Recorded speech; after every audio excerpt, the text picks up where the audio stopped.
I'm standing before you to talk about a major issue in America that many people don't notice, and those that do feel that they can do nothing about.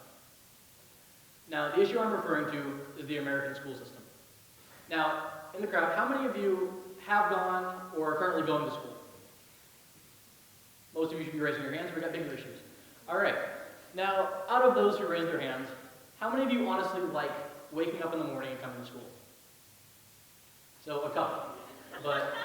And that few number should show a problem with the school system right now.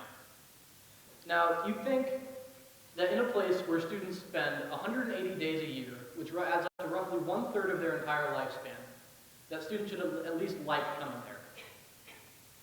We are required to go there by law, and yet students show no interest in it.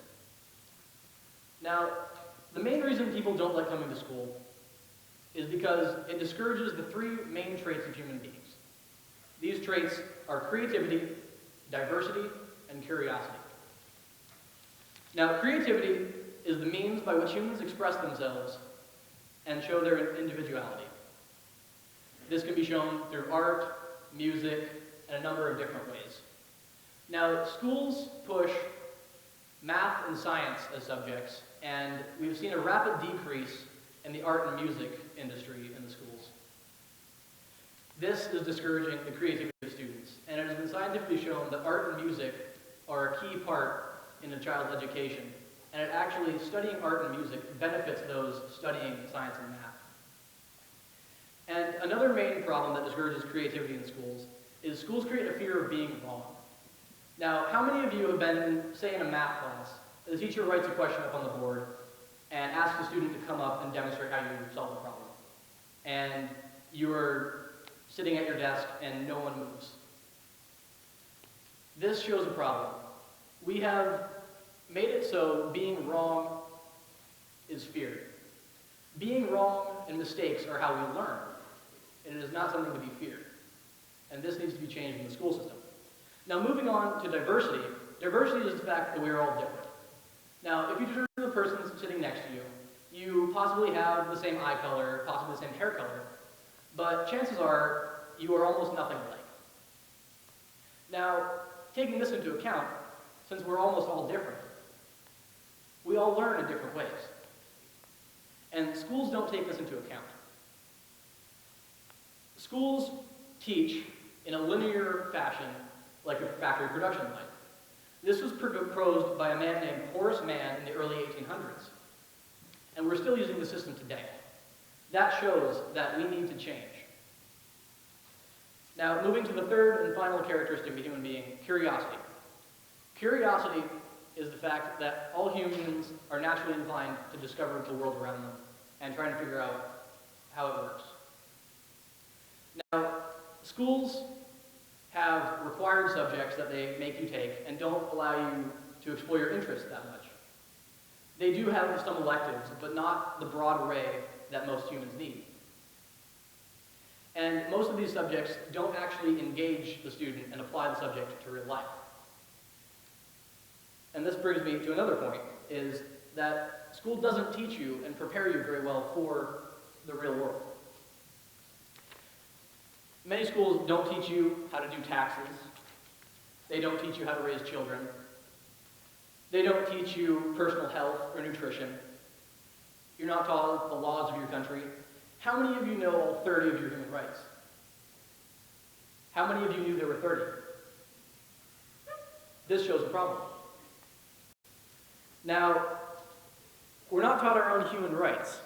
You'd think that these would be required subjects over, say, history or advanced calculus. But this is not the case. Now, school also creates many different health disorders, such as sleep deprivation, stress, anxiety, and there have actually been many accounts of unnecessary diagnoses of ADHD. Some famous examples of this are Karina Smirnoff and Gillian Lane, who are now very famous and very respected dancers. Some have performed on Broadway and other big dance competitions such as that. And these people have all been diagnosed with ADHD. Yet, they started out fine. They were diagnosed by ADHD, and the school said that they are a lost cause and they can't learn. This is not the case. They can learn, they just couldn't learn the way the school was teaching them. And this shows that we need to diversify and teach students on an individual level, because they can be great. Every student has potential to be great, and every student is great. And our schools need to acknowledge this and work individually with students to allow them to reach their full potential. Now, America spends $55 billion a year on the school system. That is the most money spent on the school system out of the next few school systems combined from different countries. And yet, we are ranked 26 out of 30 developed countries, with Finland and South Korea being on top. We are being outschooled by countries such as Morocco. Now, some presidents of the United States and many politicians have tried to remedy this, such as President Lyndon B. Johnson, who proposed the Elementary and Secondary Education Act. This gave more funding to schools, but all this did was add money to a broken system. And President George W. Bush imposed the No Child Left Behind Act. This wanted us to have 100% proficiency in math and reading by 2014. It is now 2017, and we have achieved a whopping 37% proficiency. This is a huge problem.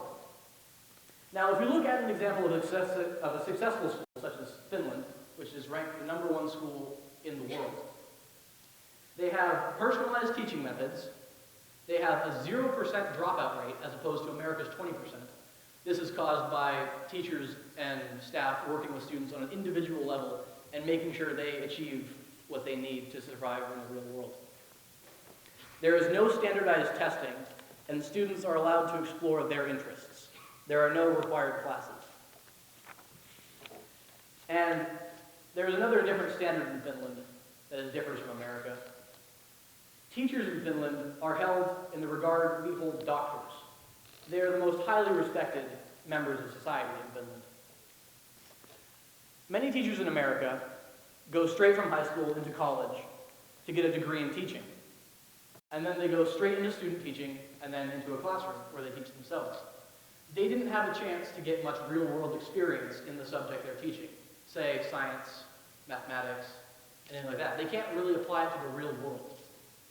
In Finland, the teachers are chosen from leaders of their field.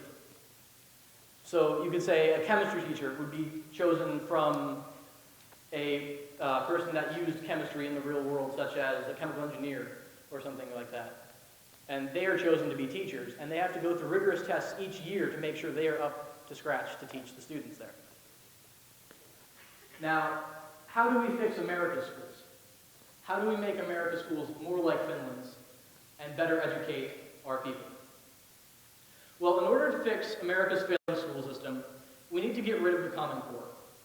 People have tried reforming it in the past, and all it does is add and complicate a broken system. Throwing money at this problem will not fix it. Schools need to become localized and run by the people who have experience in the education system and with the real world, not politicians. Students need to be taught on an individual level in an engaging manner. As human beings, we have three main characteristics: curiosity, creativity, and diversity. We need to take into account these three characteristics and incorporate it into the way students are taught. Then, and only then, will we be able to create a school system that can truly educate the children of America. Thank you.